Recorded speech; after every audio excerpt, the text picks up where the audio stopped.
My countdown's off. So welcome, folks. It's if you're on in Eastern Standard Time, it's 7 o'clock, and so welcome to Tuesday at 7.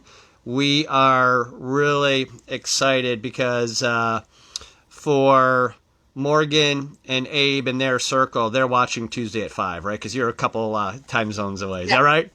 5 p.m. Mountain Standard Time. Mountain Standard Time. Are there mountains out there? Because I think if I saw some of your videos and I saw from afar, I saw mountains, right? Yeah. Well, we live in an alpine desert valley, so it's a high elevation valley. So we're up in the bowl of the Rocky Mountains on one side and the Sangre de Cristos, which is what's backing Denver. On the other side, we're just in this really high up bowl, and so it's flat, and then, we're surrounded by mountains. I bet you that does all kinds of tricky stuff with life and weather, and as we were talking just before we plugged, we went live, even snow, right? Tell us about that. And what we're doing is we're just giving some folks a few minutes to sign on. And then we're going to just jump into this conversation. I'm really excited about this, but tell us a little bit about that bowl, like being up there. Yeah, well, it's isolated for one.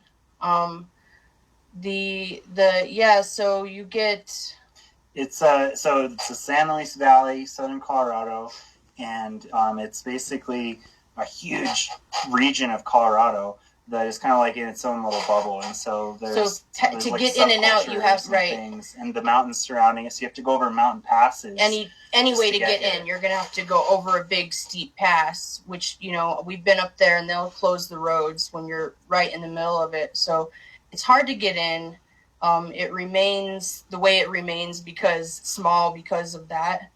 And then the thing with the weather is that because we're in the bowl, it's coming from all of Colorado and the surrounding states, and it comes up over the mountains and then swoops down. That's why the winds get so fast. And it just brings the storms. What will happen is we'll have a storm come in from one side. 8 hours later, it's circled from Denver and it comes back through. So that's why that's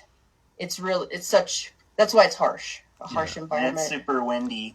Like you were saying, to the extent that we have this area called the Great Sand Dunes in the San Luis Valley that's really well known, and it was basically built because of that. All the wind in the whole valley filters through that area and dumps all the sand right in that one spot. And so we have these huge sand dunes. It's a really cool place to visit if you ever get the chance. It's pristine environments, beautiful views. So like the weather can be intense, but there's definitely a huge the wind keeps the air clean. That's the biggest thing, is that you don't have smog here.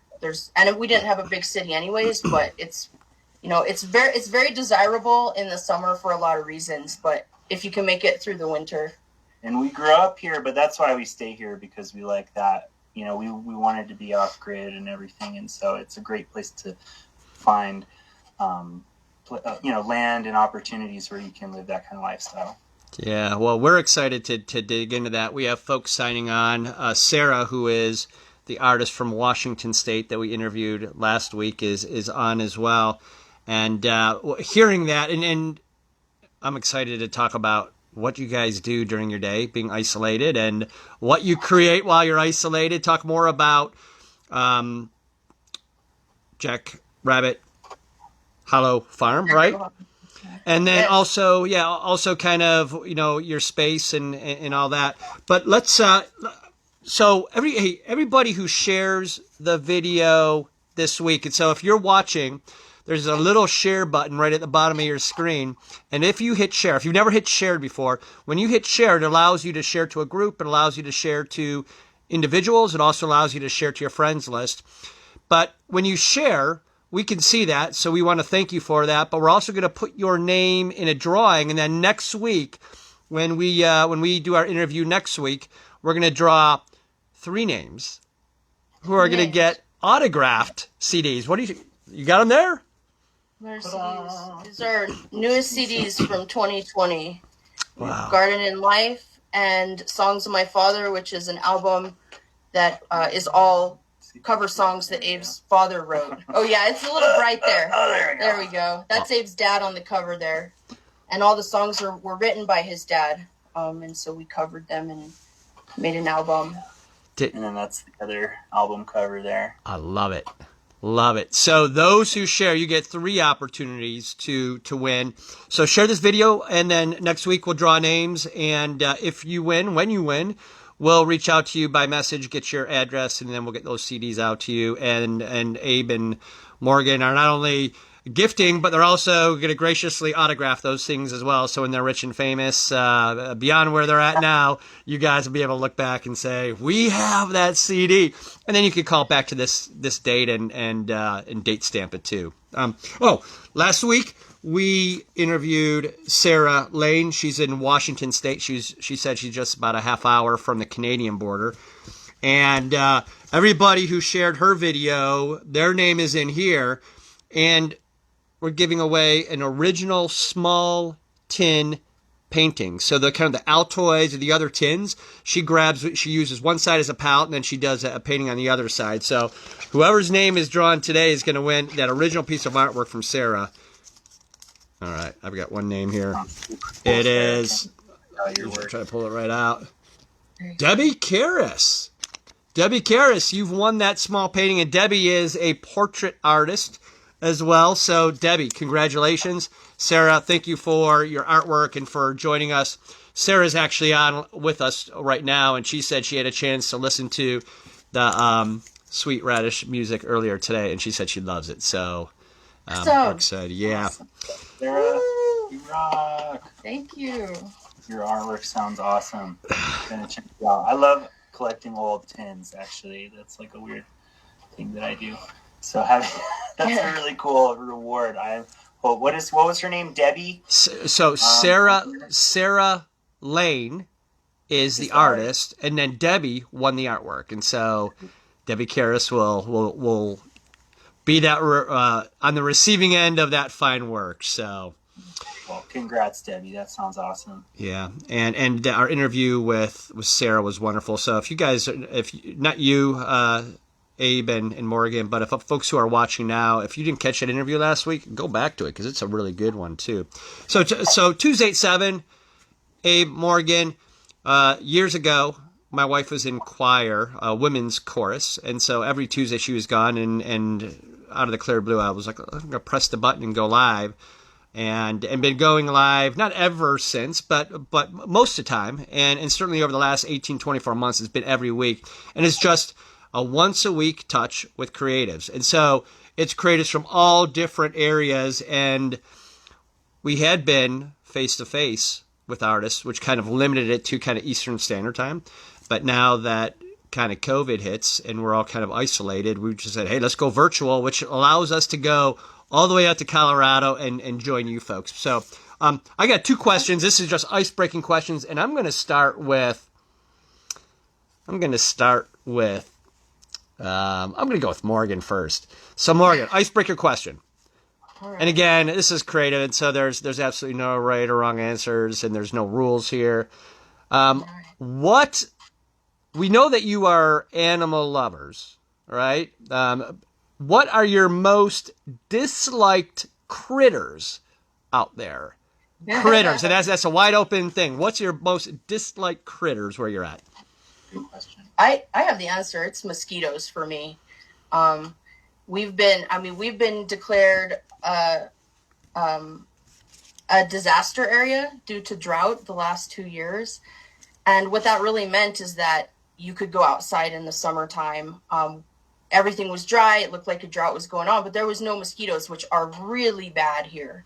I don't know if it's as bad as I've heard Alaska is, but there's a pretty bad thing. You know, we're in the middle of a valley. There's a lot of wetlands. So mosquitoes for us are like the one animal that, that we just don't have very much sympathy for. Not zero sympathy, but very little. Very little.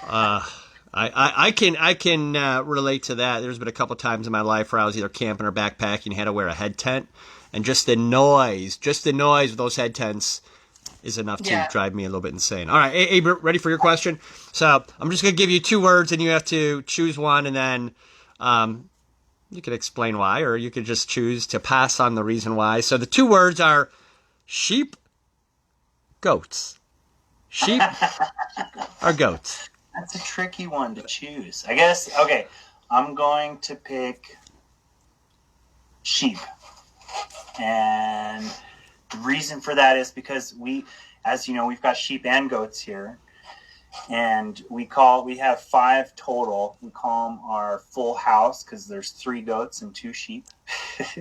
And the 2 sheep we have because I did a work trade with a local farmer, and so I helped her do some work on the farm, and then she gave me 2 of these sheep, and one of them, his name's Alexander, and he was really he was born just a really giant. big. He's like a giant sheep, and because of that, and the fact that his sister was drinking all of the milk when he was a baby, caused him to have juvenile arthritis. He's growing so fast he couldn't keep up. So he's this huge lamb, and he can't barely walk. He couldn't keep up. So he developed juvenile arthritis along with pneumonia, which is really common together. Right. And essentially, he had like an arched back, basically. That was like the sign that we knew it was that, basically. And the farmer asked if we would take him in particular because it's a large operation. They don't have probably wouldn't have gotten time enough care and survived, right? For that kind of thing. So, anyways, we got the sheep here, bottle fed him, and he's doing great now. He's like super healthy, and he's still a giant. He towers over all the other ones, and I sheared him for the first time ever this last summer, and it was by hand, I should say, like this. And it was a very long process being a newbie at shearing, but it was really incredible experience. And now we have this gigantic amount of wool that we're trying to figure out what we're going to do next, because and then the other sheep, he's going to have to get sheared this year, so we'll have a lot of wool on our hands in 2021. Love it. Well, thank you guys for those answers. I love to hear just a random question and those answers that teach us a lot. So take us back. Take us back.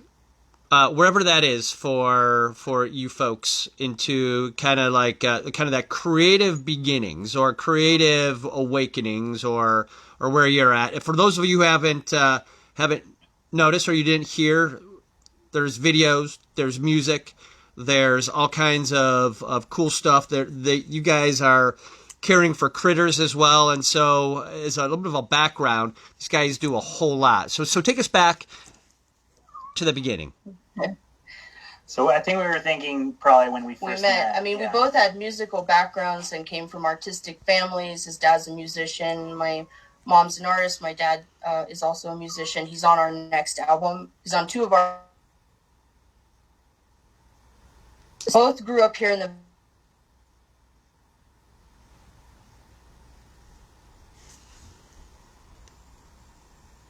Skippy Town. It's a wonderful place to grow up as a kid. And I grew up kind of down River Valley, which is the capital known for being a serious farm rural area. And my parents were organic ranchers. And we met at 10 through a mutual friend. And he had his own band, and I was doing kind of like I a was solo. in college, so There's another difference is he's a little bit younger than me because I was already way past college and he was still in the middle of it. So that was a process. That was about a year of just his friend, our mutual friend, trying to like get us to be together and saying, no, you guys are going to love each other. He's a musician. You're going to love him. And I'd be like, he's too young or whatever. And finally, when I got to know him and I met him, it was just like instantly, I think it was 3 days. And we were just like knew that we were going to be hanging out every single day. And we definitely played music together, like on the first date. So that was always a part of it. Like one of the reasons we were attracted to each other, I think, was because we were both looking for someone to play music with and write with and stuff. Because right, I'm not a very good guitar player, so I was struggling with accompanying myself, and he was struggling with songwriting, and that's kind of like, and also he was just coming, his dad was starting or was kind of in the middle of his long battle with cancer, and so I came in when his dad was already really sick, and that was one of the first things. He got offered a gig at this little trading post, the Villa Grove Trading Post. And he convinced me, we're letting the cats in and out. Oh yeah, sure, please. We have 7 cats. But he convinced me, he kind of got me in there and said, oh, just harmonize on one song. And I ended up going up there in the end and singing almost every song, the lead of every song. We asked a couple of friends to play with us. And that was the start of Sweet Radish. That from that night on, we started booking gigs, and we started did we do the Kickstarter for the second album? I think just the first one. Yeah. So yeah, that's kind of how we did a Kickstarter campaign. We raised some money to do our first album, and then we've just been rolling off the proceeds from that album to make the next and the next, up until recently, this last year, when we started a Patreon campaign to kind of make up to be able to distribute online and to just kind of grow in that way. Yeah, but and that was our videos and stuff. So we can buy, props or background materials or equipment, things that whatever we need to produce music videos. It's like we call our patrons they're like our executive production team, and they make sure that it keeps going when something happens. And we used to be like, well, we ran out of savings, we just got to save up at that point. They just make sure that keeps going and perpetuates itself and supports us and gives us creative energy. I mean, it's a lot of things, but that's where we're coming from, is 2010, writing a bluegrass album together. And then to now, this is traditionals and stuff. And we were definitely more like bluegrassy, like traditional Americana sound. Well, he was raised at the bluegrass festivals with his dad, and they were traveling to Mexico every winter and jamming on the beach, and then they'd go to these month-long bluegrass festivals as a kid. So that he introduced me to that, because I was like strictly R&B before that. Yeah, and now I feel like we're kind of. We found this new like subgenre that is combining our styles and stuff, and I think the last 2 that came out that we showed you, and this new one that's coming out very soon, I feel like are a really good reflection of how we've grown and developed our own style and stuff. So for those of you who are watching, if you share this video, share it to your group or to your circle or your friends list, your name will be put in a drawing. And then next week, we'll draw 3 names, and you have an opportunity to get autographed Sweet Radish CDs, which are way better than online because you have something physical. And we are anxious to see those. So you guys, from my perspective, right? And so I heard your sound first on TikTok, and that was, I think it was Jackrabbit Hollow page, right? Is that where, or? Yes. Yeah, that's my side. I do the Jackrabbit Hollow Farm page. That's why and he's on Sweet Radish. And it called my name. I liked the sound. You guys, your voices, it complemented each other well. And so I started following, and every few days I'd bounce into TikTok and listen to what was going on there and catching 60 seconds or so of the music. You guys have some great production stuff too out there as well. It's not just music, it's also video of where you're at. But and I know that at some point you guys are going to share some sounds with us tonight as well. Yeah, definitely. We can play a song. Do you want to share one now?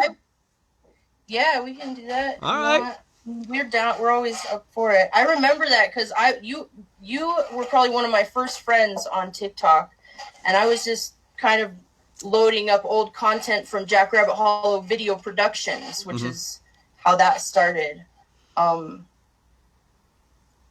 Yeah, so we've been kind of new to TikTok, honestly. Yeah, like I know a lot of people, they try and like do like specific types of content and stuff, and I think for us, we just wanted to like be ourselves on there, and so there's a lot of music on there, but there's also like random videos of us like walking around the farm. Exactly. Like we just wanted to be somewhere where we could be authentic and be ourselves. We didn't have to curate everything. And it was just kind of one of those really sweet, serendipitous things that a friend, our drummer, Marcus Newell, he did the percussion on a couple songs on this new album. He just said, you should go to TikTok. You should go to TikTok. And it's been so much fun. And I've met people through, Facebook and Instagram. Like we're starting to connect in circles. So that's kind of how we ended up being both there at separate channels. Anyways, let's play a song. We're going to play Dust, right? Yeah, so this is Wind. Uh-oh. The first track on our new album that's coming out on Valentine's Day. So February will be on the next Ballads, Spires, and Heartstrings.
All right, stick with us, guys. Gotta pause. Stick with us.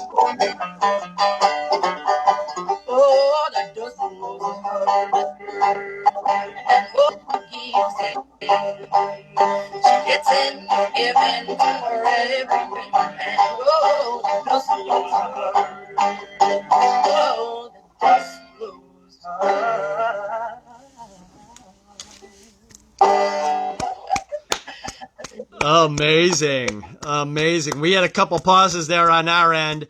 We know you guys are off grid. That was wonderful. Wonderful. Thank you. So you guys meet, and very early on you find that you are connected by creating music, right? And Yep. and fast forward to 2020 and I'm assuming that's a newer song, right? That's the new song. It's coming out on this new one coming out on February 14th. So Love it. Brand new as far the year goes, but yeah. How do you guys write that? How do you guys write together? How do you bring your creativeness, and how does that work? What does that look like? We're pretty we have like a good flow going down. It's either that he'll compose something and I'll write lyrics to it, or I'll write lyrics and I'll say it's these chords, and then you take the composition. So generally I'm writing the lyrics and he's composing. Anybody that works on our songs with us, all like Marcus Newell and Garrett Pearson and my dad, they're doing their own composition just by listening, and he's doing the main stuff.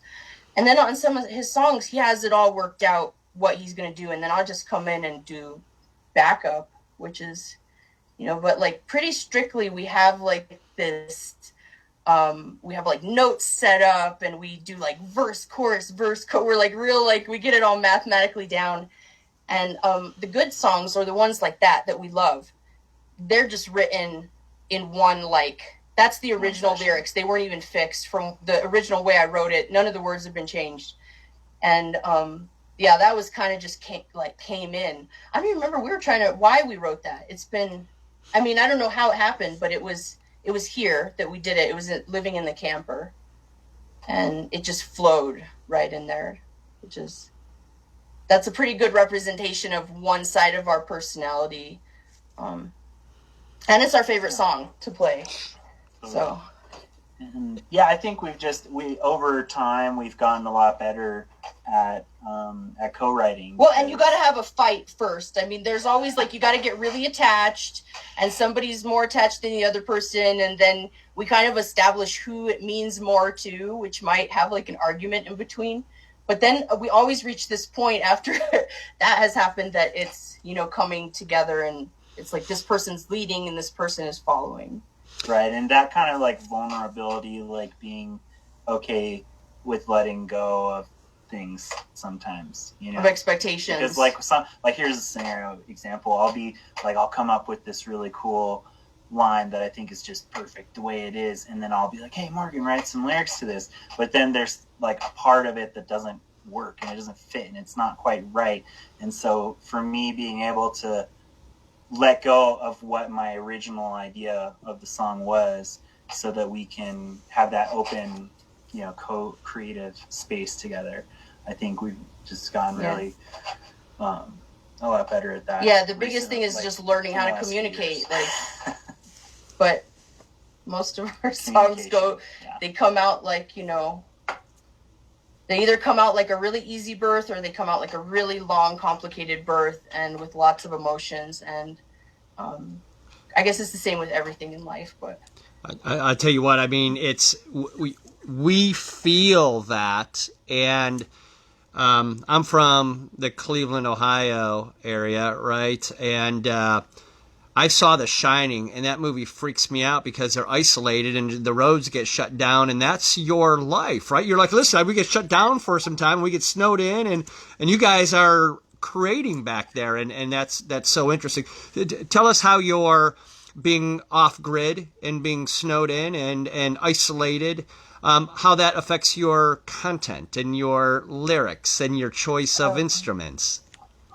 Definitely, it's a huge, everything we do is coming from that perspective of being out here, and I think it forces us being snowed in forces us to get it done, because we have other things that we do. I run the farm, and he's an arborist, and so when we are forced to stay home, it helps us get that stuff done, which we ultimately want to be doing, which is creating. And And then it's also like, even just with having a son, you just learn to, are you hearing something? Yeah. We think we might be getting plowed out like right now. We've been waiting. The plow came in and got stuck, but I don't know.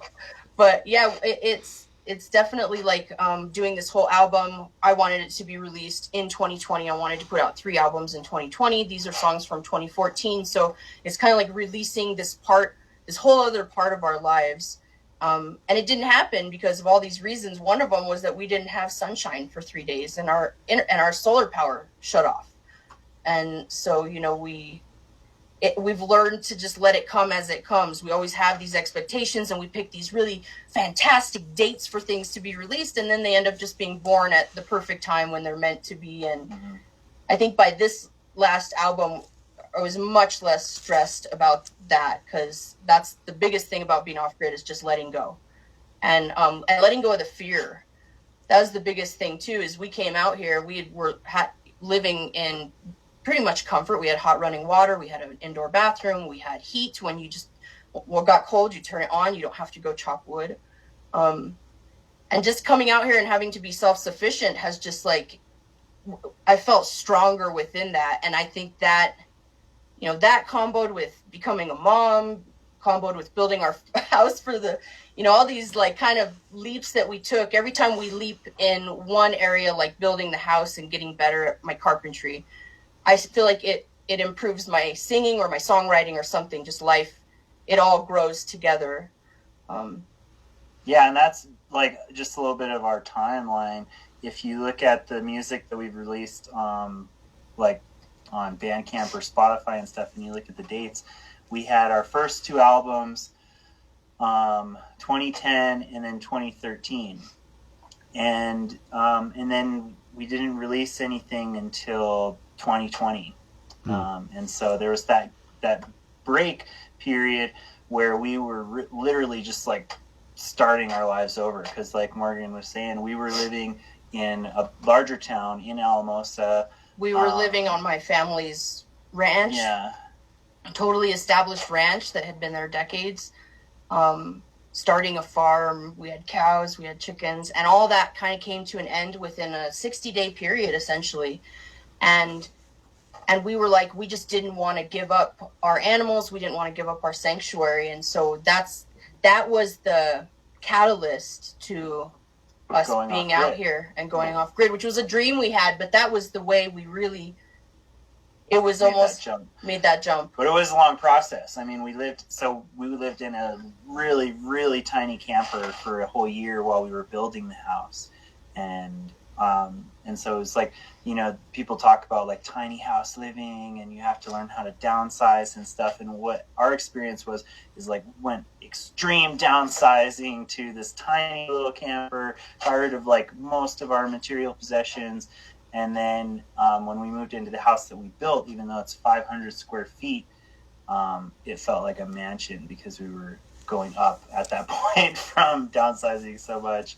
And so now that we're in the house, and every year it's getting a little bit better, a little bit warmer, a little bit more finished, we're now able to build out our studio, which has always been our dream. And that's kind of why we've been waiting to release this music until now, because now we finally are at that point where we have a space established. You know, we can record our music, we have the equipment that we've built up. And so yeah, now we're thinking ahead and about like, we want to build a separate building for the studio and things like that. And it all just goes with our thing, because we're organic. Our big thing about our farm, and the way I was able to convince the USDA to loan me money, was that I was doing this organic, sustainable off-grid farm, which they didn't like the idea of that. They don't like the idea of small farms. They don't like the idea of permaculture because it's new. And we were able to convince them that we were going to be and it's true that we were going to be so sustainable, and, you know, think about expenses and how we keep everything in our lives, including the music, that it's kind of fueling itself. And so that's where we had to go from recording in a professional studio to building our own studio in our tiny house and doing it all off grid.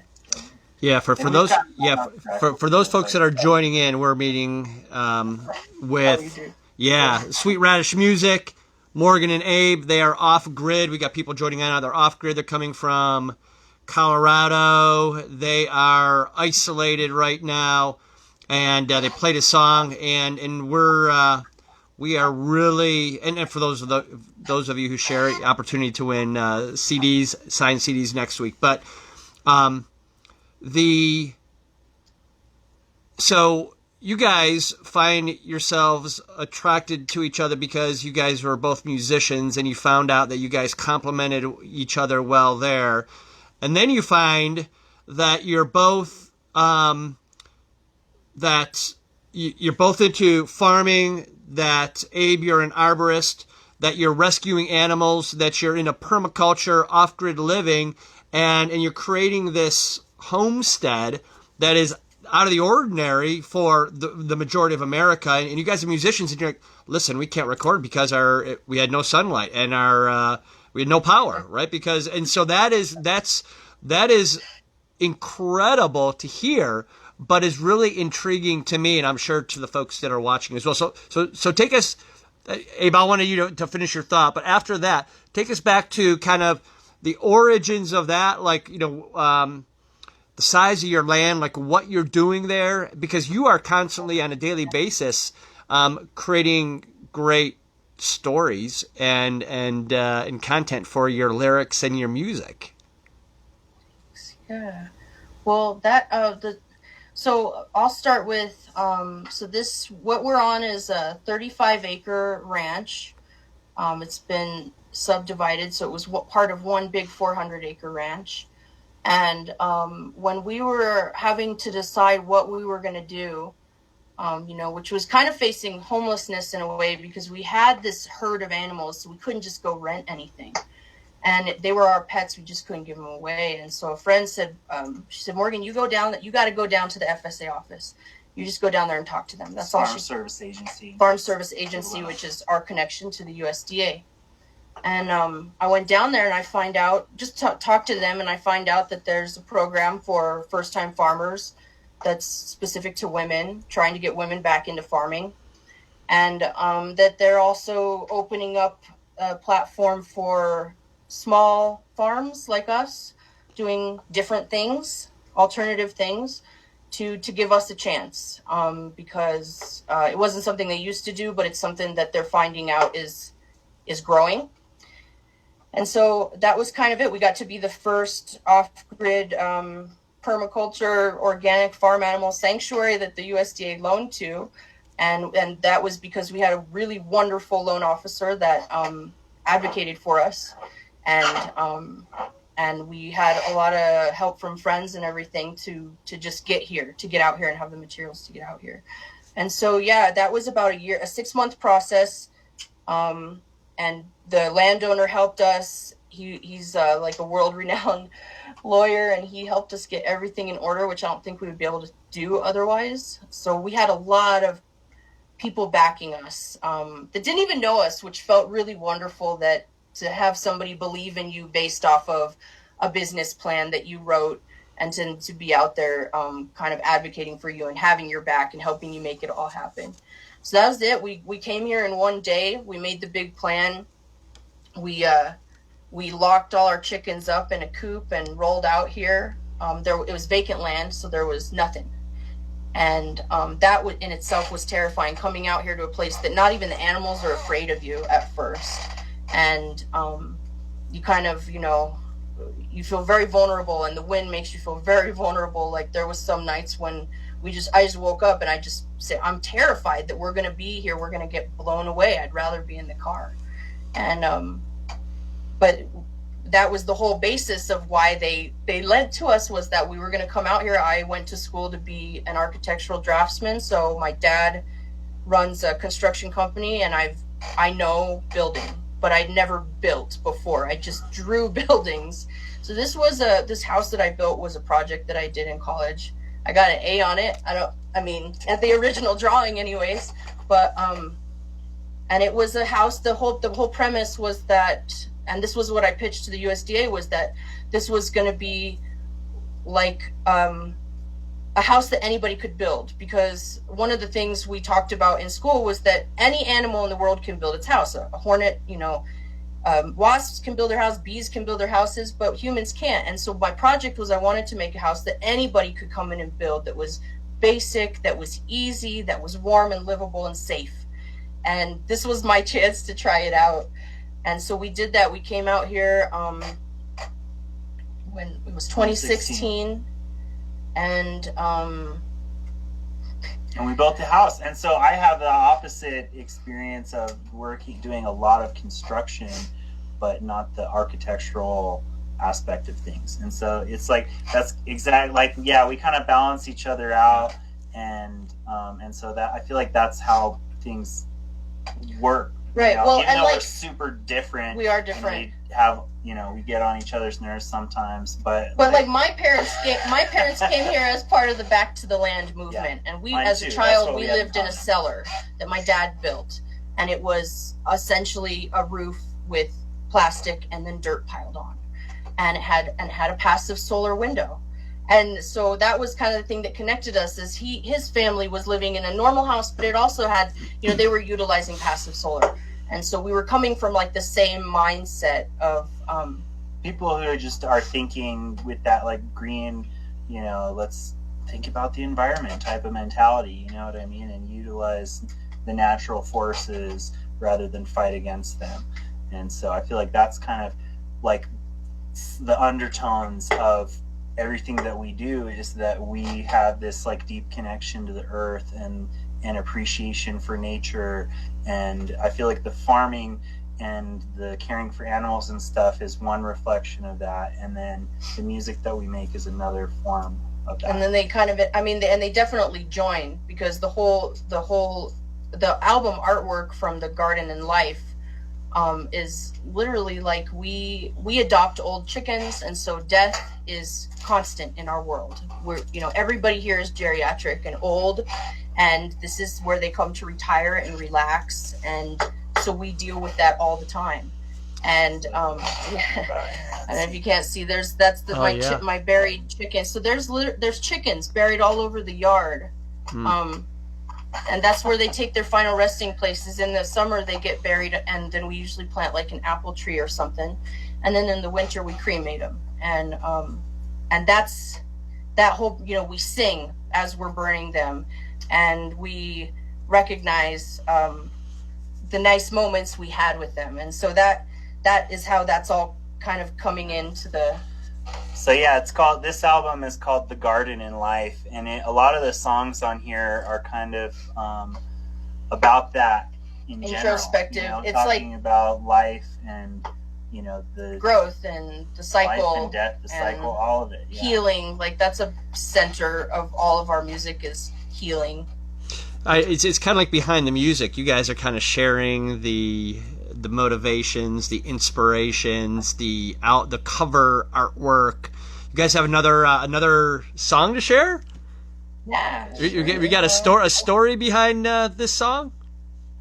Are we gonna do the Bouzouki one? Sure, yeah. So this is a Bouzouki song Abe wrote. We've actually recorded it once on our second album, and but weren't able to do it on Bouzouki. This is a Bouzouki Abe's dad gave to a friend, and year or two after his dad passed away, that friend contacted Abe and said, "I think you need to have this Bouzouki." So this is a Bouzouki. It's a big giant mandolin for anybody that doesn't know.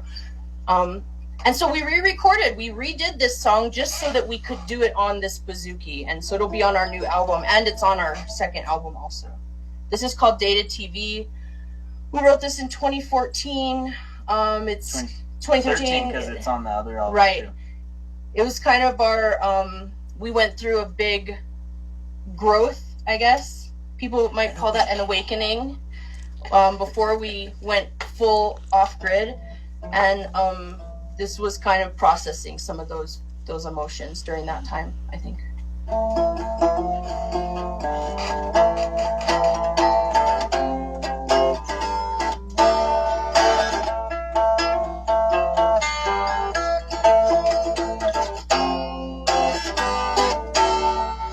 Walking the mountain in search of forgiveness. business. They generated millions and asked for more in return.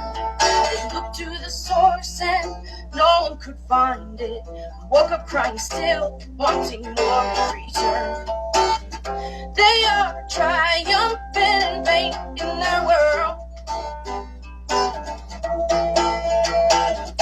They walked a road that could not be followed.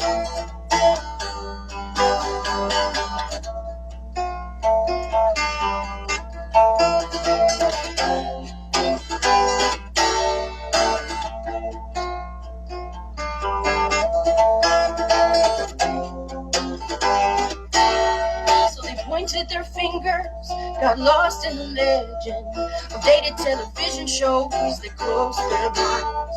And now they're dreaming, but dreams don't yield profit. They work the bitter lie, wanting more in return. They are triumphant in vain in their world. They walked the road that could not be followed.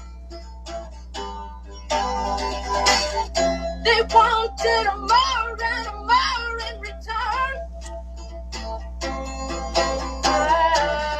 They walked a road that could not be followed.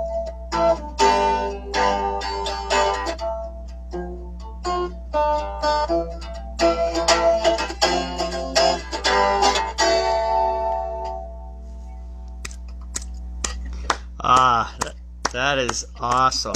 Thank you. Tell us what. Educate us kind of officially too. Just tell us, like, what does off the grid exactly mean? Okay, we're off the grid. So there's off the grid that is still connected to the power company, and you, if your solar goes out, you still have electricity, and you're basically selling your power to the electric company.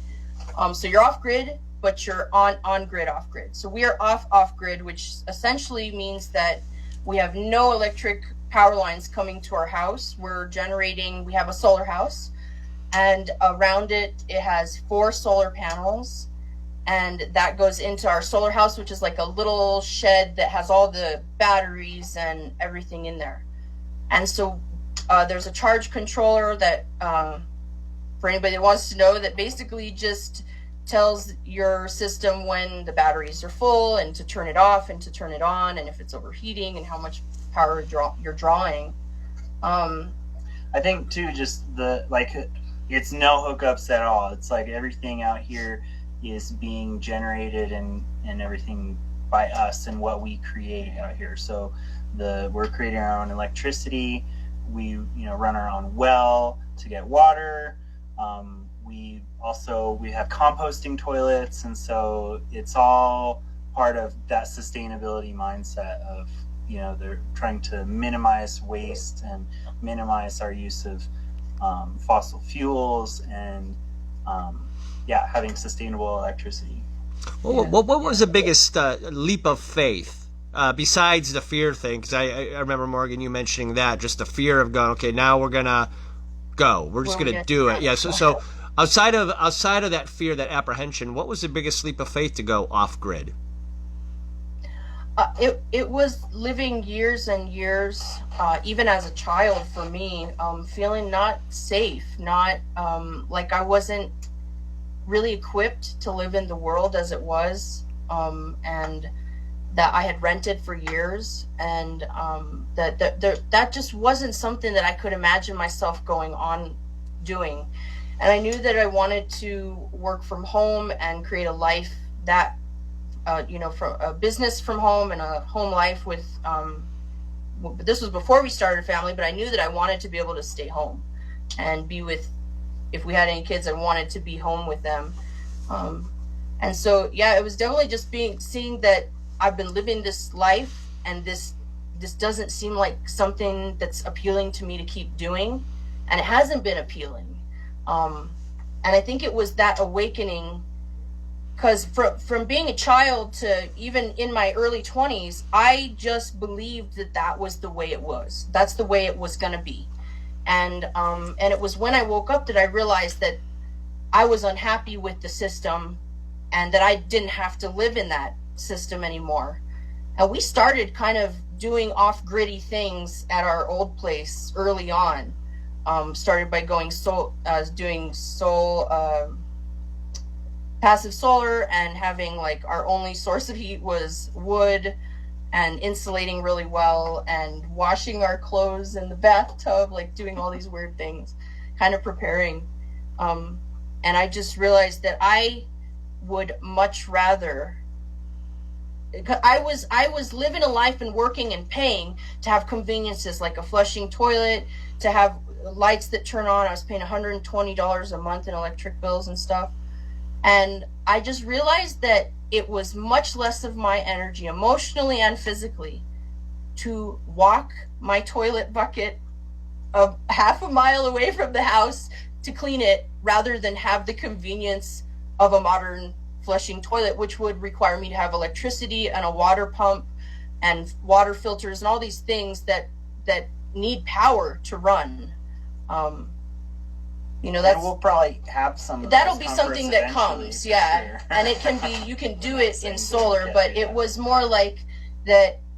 It was just easier to do that. Like when we got here, you'd think that we'd get hot running water and a shower and all these things that would be priority. And our biggest priority was the day we got our solar power. And remember, we got to watch Netflix, and we were so excited that we got to have that comfort. That brought us more comfort than, just running outside. People say, how do you do it? I'm like, your body just does it. You just run outside, and your body is like, this is better than not going outside. And so it just never, it ended up being more comfortable to be uncomfortable.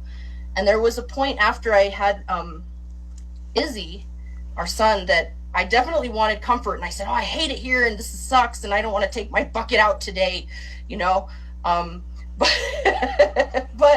but as I've healed, I've grown to love it, and I've grown to appreciate how much freedom we have, and how even the problems we do have it's never hopelessness. It's just irritations, and things go wrong, and just like anybody's life, but which you have anyways. I mean, like, yeah, we had our power go out for a short period of time in the darkest part of winter, basically, when you have the least amount of sun, and there happened to be a storm, and so yeah, we lost power for a little bit. But there were more times than I can count when the entire town, our closest town, is totally out of power, and they shut all the stores down. Everything was closed. People were talking about how their food is going to go bad in their refrigerator, and I had no idea. I drove into town, and I'm like, why is everything dark in the middle of the day? Yeah, and so it's like it's a balance. We have a lot of comforts that you don't have even when you are on the grid. And then I think for me, like, tying back into your original question, just like that leap of faith thing is about, for us, like, breaking that cycle of feeling helpless, like you're trapped. You're trapped and helpless, like, and not good enough. Working every day as hard as you can just to pay. And you don't have what it takes. That's the thing I think a lot of people don't realize, is that they feel like they don't have what it takes. They don't know enough about building, or they don't know enough about solar. And these are things that are accumulative.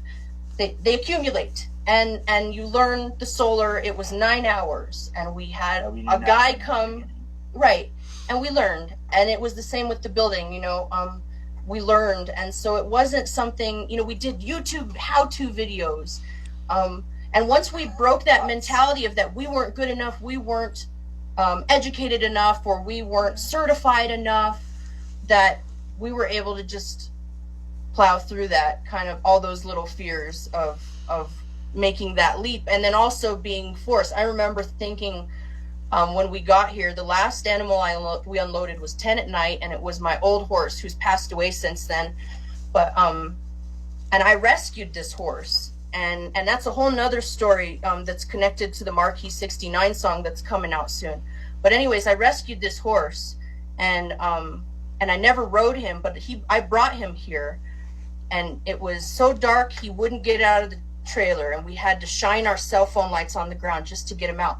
And I remembered how cold it was and how hard that was, and just going back to that, at least Chico, his name was Chico, at least Chico has a home. All these things that that seemed like really hard to come out here and do were much less when I thought about losing my animals, losing these animals that thought of me as mom, that trusted me, that they couldn't just go and that's the tragic story of all kinds of farms, is they can't keep the animal, they got to let it go, they take it to the sale barn, they sell it to somebody they don't know. And so I was driven by my love for my animals, that we needed a home and I wasn't going to give up on them.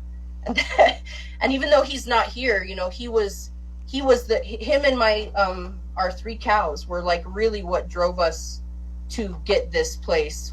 It was our family and we couldn't let it go, basically. So did you get Chico out of the trailer by using the lights in your cell phones? Yeah, and we used the lights on our cell phones to shine it on the ground so that he knew where he could step down, because the horse won't get out if they can't see. And he was old, he had arthritis and everything, you know. But I just remember that day we started at 4 a.m.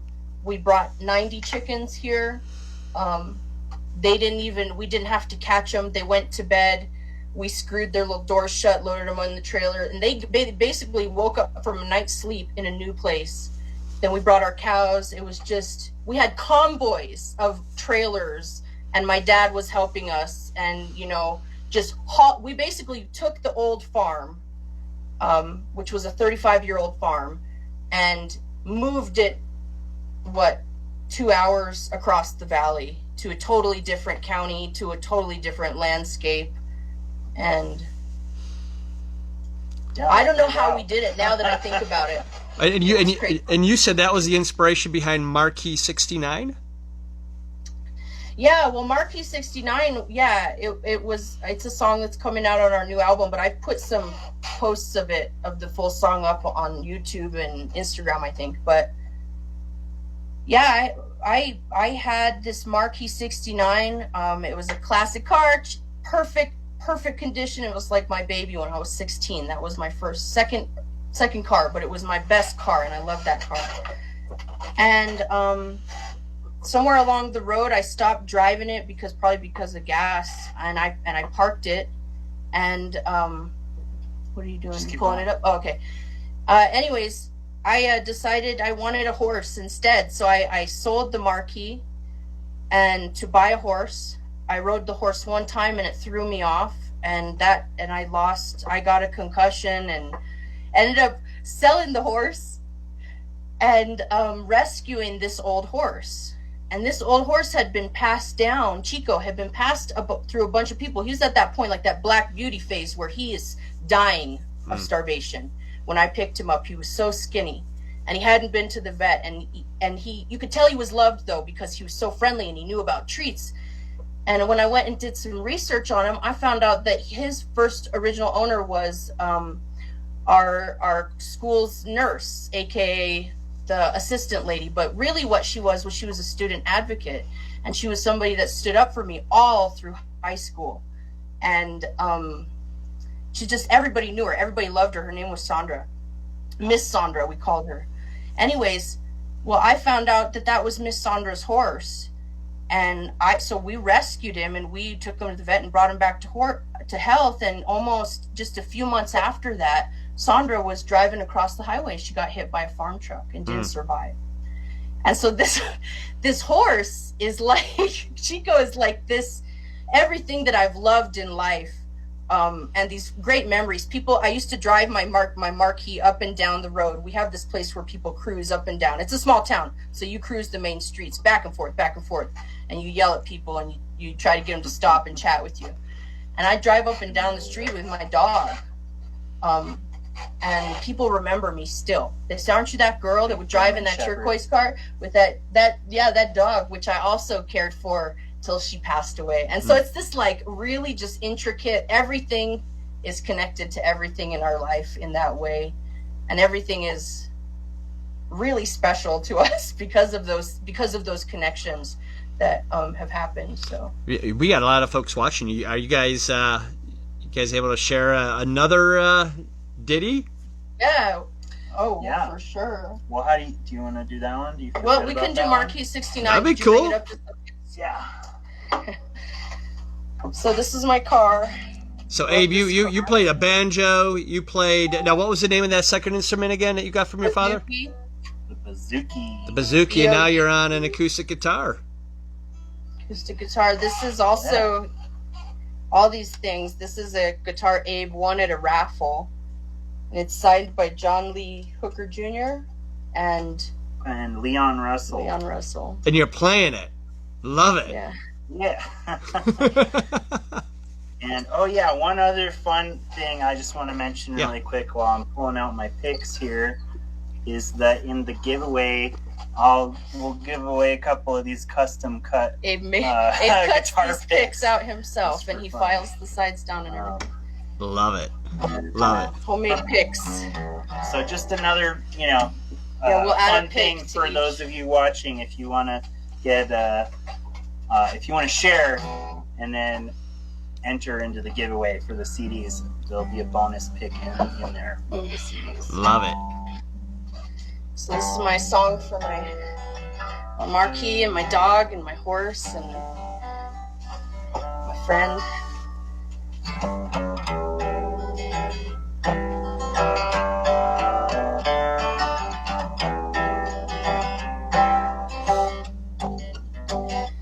Can we go for a ride in the Marquee 69? Front to window shattered, it doesn't matter. I got my best friend by my side. I had a Malibu, aqua teal blue. We rolled the streets unbroken, though her heart was frozen. She never stopped loving me. I still feel her holding me. Can we go for a ride in the Marquee 69? Front to window shattered, it doesn't matter. Got my best friend by my side on the back river road. You know where to turn. I will ride wherever you roll.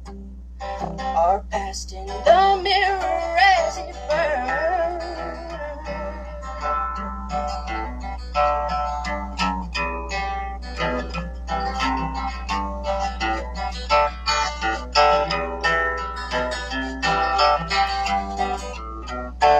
Well, her eyes were open and her back was broken. Words formed in black clouds. And when she was moving and the note was moving, we lived our days out loud. Can you see us flying in my lowrider of blue? Well, the seats are dancing and the AM radio set the mood.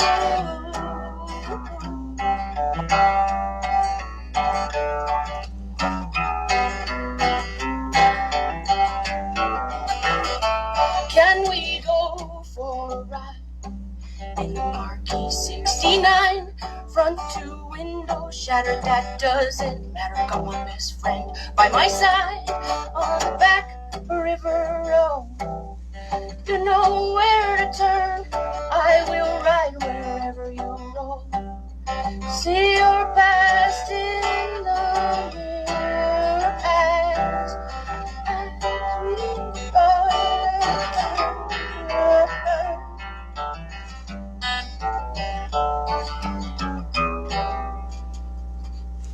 That was good. And I was wondering if you were going into the bridge, but I'm back. I'll tell you what.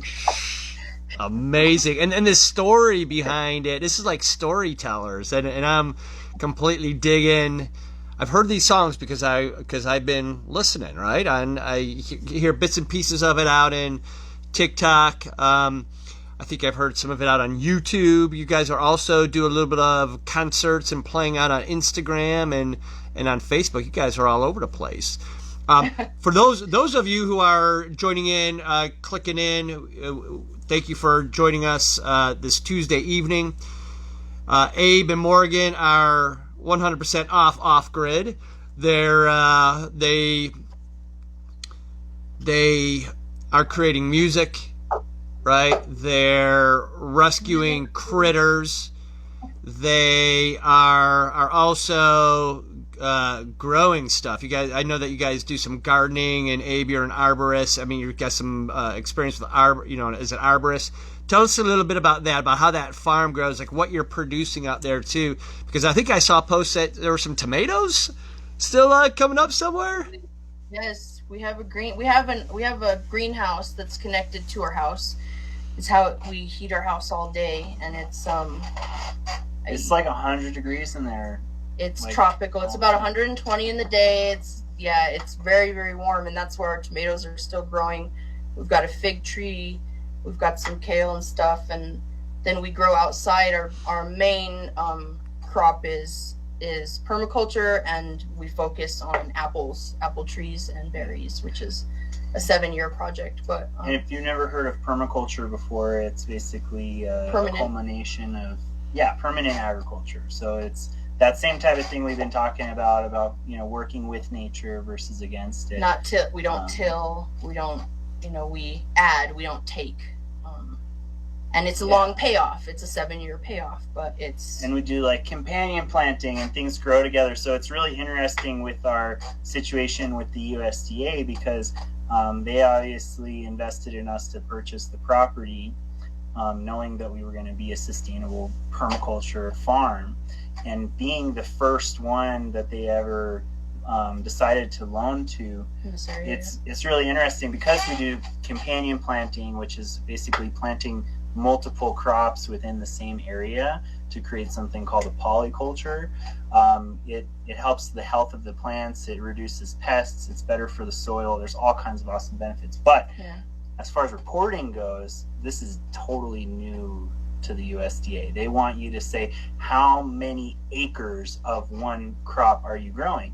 And so we'd say, well, we've got 1 acre that we're growing 20 crops on. So a 20th of that maybe is this one crop, and then there's that crop. And so it's like, it's really neat. Definitely if you're interested in growing food, even if it's in an urban area, check out all of the amazing things there are to be learned and tried with permaculture and biodynamic agriculture. I mean, and it definitely works out because we don't have a need for pesticides. We don't even need to use organic ones. We do have like an aphid issue in the greenhouse, which is pretty common, but we've used companion planting to basically rid ourselves of that problem. And one of the big crops we do is onions. And onions are hardy, they thrive, they come back every year. But the apple trees is like our big long-term goal, because not only is it really exciting, we love apples, and they are perennials. So that's a whole thing about permaculture, is establishing things that are going to continue to produce for years and years and years versus just 1 year and you're done crops.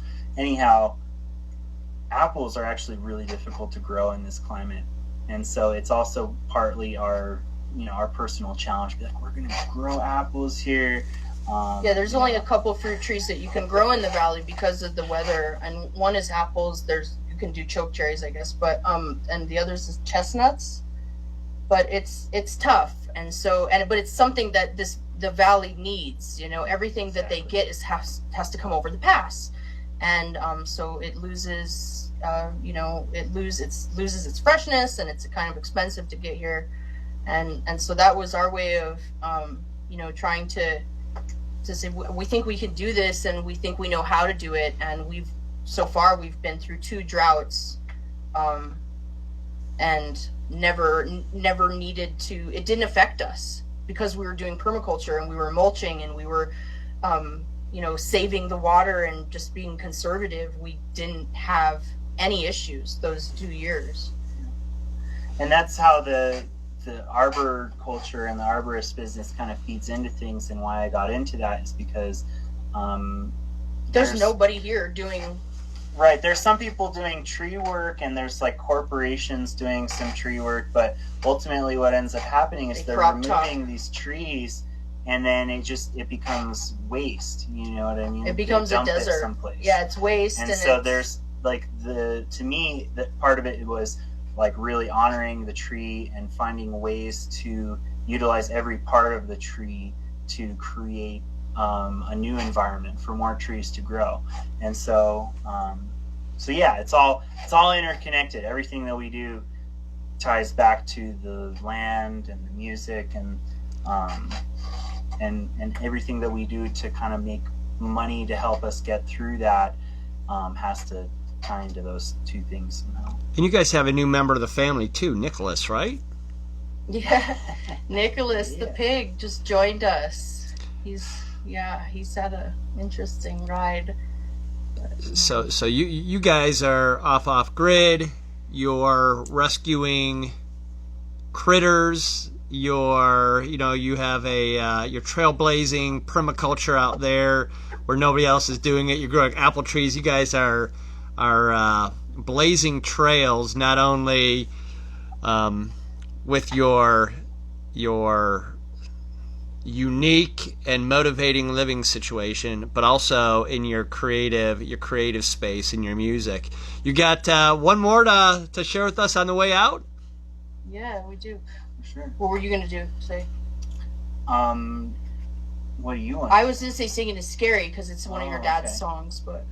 Sure. Yeah, we can do that. This is one of Abe's dad's probably most popular songs, and it's on this one. It'll be one of the three on the Dad album. There we go. Love it. Yeah. From Songs of My Father. Songs of My Father.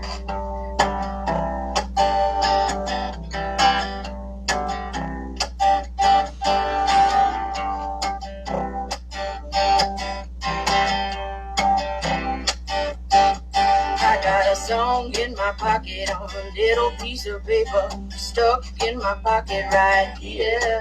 And you might not like it, and stuck with a little bit of fear. It's a song about loving one another right now. It's a song about loving one another right now. Right now, right now, right now, right now, right now, right now, right now, right now, right now, right now. Right now, right now, right now, right now, right now, right now, right now, right now, right now. Well, baby, if you go to me, tell me that you love me. Tell me there's no reason for my fear. And I'll pull out the paper and take it from my pocket and sing you a song right here. It's a song about loving one another right now. It's a song about loving one another right now. Right now, right now, right now, right now, right now, right now, right now, right now, right now, right now. Right now, right now, right now, right now, right now, right now, right now, right now, right now.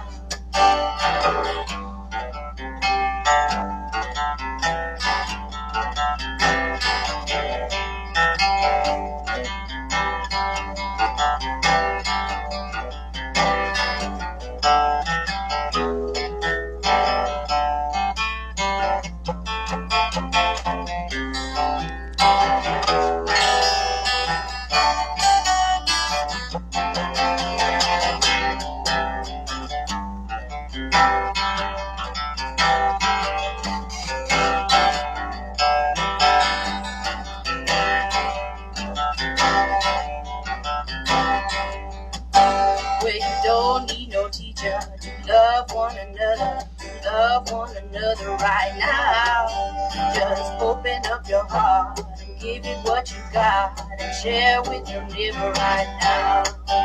It's a song about loving one another right now. It's a song about loving one another right now. Right now, right now, right now, right now, right now, right now, right now, right now, right now, right now. Right now, right now, right now, right now, right now, right now, right now, right now, right now. Amazing.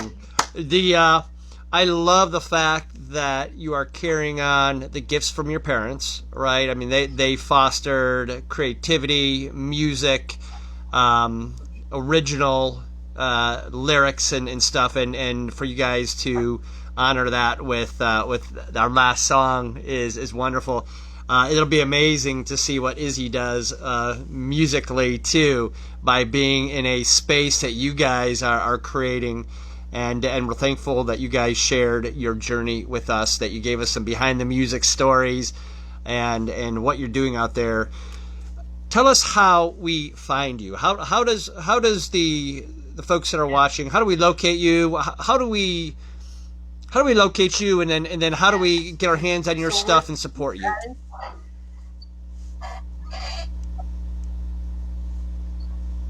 Okay. Sorry, we got a little lag. We had a little glitch going on, but so Sweet Radish Music, we're on all major platforms: Spotify, iTunes, Google Play, YouTube, TikTok, Instagram, Facebook. You can just type in Sweet Radish. If you're on Instagram or TikTok, you can use our sounds. If you're on Spotify, iTunes, you can just listen for free, and we're still going to get paid for those listens and uses. If you want to buy CDs, you can go to sweetradish.bandcamp.com, and we will send you a CD from our off-grid farm and right to you. And you can also get downloads there too, I think, as well. Yeah, and if you want to get a list of everything, we have a website as well called sweetradish.com. So sweetradish.com, and that has links to all of our things. We're on Spotify, and so if you want to go on there and help us out, our Spotify account is still not like the main way that most people listen to us. So we're definitely looking for more people. If you listen to Spotify and you want to check us out, we'd really appreciate it. Plus, you can go and pre-save the new album on there if you want to get notified when it comes out on Valentine's Day. Right. And yeah, we're super proud and excited about this new album. Like, we put a lot of work into this one, and so especially this guy, like he's just every instrument that could be played. He did really, and we really think that it's gonna be a fun one. It's gonna be one that hopefully the songs will go out there and start speaking to people, and that they can relate to, because that's how we feel, is that this is definitely like our community album. It's for people. We've written a lot of the songs are coming out since we've even just been on TikTok, and so it's that representation of life right now. So we think it's relevant. We hope that it's relevant. We believe it will be. We think people are going to really like this one. Yeah, so if anyone wants to help us get that out there, you can pre-order it on Bandcamp, on iTunes. You can pre-save it on Spotify. And then if you want to join our Patreon team and become one of our production executives, as we call them, you can check that out too. Just become a sponsor. You get a subscription to the music. You'd be getting all of the albums sent to you. So it's a monthly subscription. It's kind of like the super fan place. If you want to get all the music, that's where you should go, and it's a great deal too. Yeah, that's the best deal. Yeah, and as you guys are watching out there, whether you're watching live or you're watching a replay, one of the things that I think is of great value is if you share it to your list, right? I mean, a lot of us have 500 or 1,000 people on our friends list. When you share it to your list, it might get to that set of ears, right, that can then take this to another level. You guys really you deserve your own reality TV show. You know, to hear what you guys are doing out there. I'm serious. You got to play some music and get off grid. I mean, it's inspiring, and the story is. I know you guys live it every day, but I'm in my. I have hot running water, and I've got electricity run from wires into my house, and so it's so unique that I want to just lean in and understand, and then to hear your music inspired by that life it really speaks to me. So thank you for sharing it to me. When I heard it, I'm like, if I can only get these guys on Tuesday at 7, and then I can just kind of fist bump, and I appreciate you guys sharing your story, your music, and your evening with us. Yes, likewise. Thank you so much. Sounds good. It really means a lot to be here. It's been a real blast, so thanks so much. Sounds good. Well, we'll let you know who the winners are next week. Again, share out, folks, and we'll pick 3 winners next week. Thanks again, Abe and Morgan.